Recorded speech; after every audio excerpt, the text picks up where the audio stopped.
Oh. Don't you know, talking about a Justement. Il fait la Frédéric, effectivement, qui nous apporte. Bonjour Frédéric. Et Bonjour merci. Laurent. Il nous apporte la une du Parisien. Je ne sais pas si on peut la voir. Voilà, De ce consacrée matin. effectivement à Pierre Bellemare, une histoire extraordinaire. Si bien titré. Merci Fred. Alors, en cette pleine saison de déclaration d'impôts, on change vraiment de sujet. Oui. On sait qu'on a tourné aussi une page. On en est maintenant aux déclarations sur le net et en ligne. Ouais. Cela dit, les impôts, eux, c'est pas nouveau. Ça fait râler. Ça non plus, c'est pas nouveau. Ça fait 700 ans que ça dure. Exactement, ça fait grincer des dents, vous avez raison. Alors c'est vrai que, attention, parce que demain, le 29 mai, c'est le dernier jour pour la deuxième zone. Vous savez que c'est par zone maintenant, par Internet.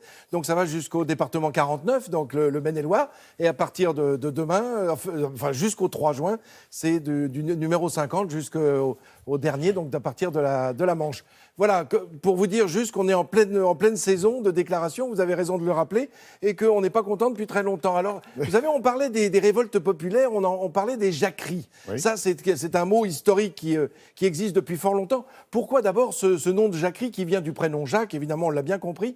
Tout ça a commencé avec les croisades. Alors, vous allez me dire, c'est pas d'hier. C'est-à-dire que les croisades ont interdit le fait de ces guerres menées outre-mer, ont interdit les croyants, les pratiquants, d'aller jusqu'en Terre Sainte. C'était plus possible en période de paix, en tout cas, c'était difficile. Donc on allait vers Saint-Jacques-de-Compostelle. Tous les chemins menant à Saint-Jacques emmenaient des gens, traversaient les campagnes, et du coup, comme il y avait très peu de prénoms connus, et on donnait souvent le prénom du personnage que l'on connaissait, ou de la route qui passait par là, et la route de Saint-Jacques a donné justement ce prénom de Jacques à nombre de jeunes paysans. Voilà pourquoi ces jacqueries ont une origine presque religieuse, mais non, j'exagère. Allez, on regarde des images, parce qu'on parle de jacquerie, mais on parle aussi de croquants, c'est-à-dire les Jacques et les croquants, ce sont presque les mêmes. Ce sont des paysans qui se révoltent. Jacques ou le croquant, c'est bien le Jacques. Eh ben voilà, on sait vous avez tout à fait raison. On va le voir sur l'image.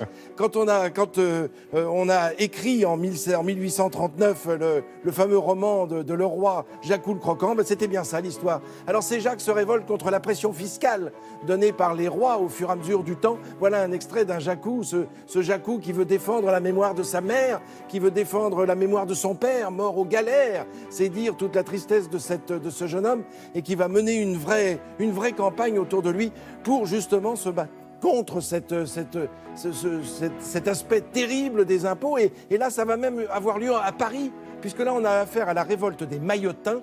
Nous sommes en plein Paris. Pourquoi Maillotins ? Parce qu'ils ont été chercher, ces hommes et ces femmes ont été chercher à l'arsenal des maillets de plomb qui étaient utilisés normalement pour se défendre contre une invasion. Et là, il s'agissait de casser pour se faire connaître. Et Rien à voir avec Jacques Maillot. Non, absolument, qu'on respecte aussi. Mais là, ce sont les Lustucrus. Vous allez me dire, tiens, des noms étonnants. Oui, on est dans le Boulonnais, c'est-à-dire au nord de la France, du côté de Boulogne, en 1662. Lustucru, on l'écrit L-U-S-T-U-C-R-U, mais en fait, à l'origine, c'était Lustucru à l'apostrophe E-U-2-S-E-S, plus loin, T-U, plus loin, C-R-U, Lustucru, aurais-tu cru cela ? Ça, ce sont des églises qui ont été étêtées, qui ont été arasées, les clochers. C'est en Bretagne au moment des bonnets rouges. Non pas en 2013, mais en 1675. Et pourquoi les clochers étaient-ils arasés ? Pour punir, pour humilier les Bretons qui avaient osé se révolter alors que la pression était encore une fois terrible. Eh bien, c'était pour éviter que les cloches ne sonnent le tocsin et le rassemblement de ces hommes et de ces femmes qui voulaient manifester, justement. Donc, en fait, le pouvoir, à chaque fois, contre ces révolutions, s'est imposé à son tour, mais par la force. Là, c'était plus des impôts financiers. Merci beaucoup, Merci, Frédéric, pour cette évocation pleine de vie et si lointaine, pourtant, de nos révoltes. Bien à nous, en France.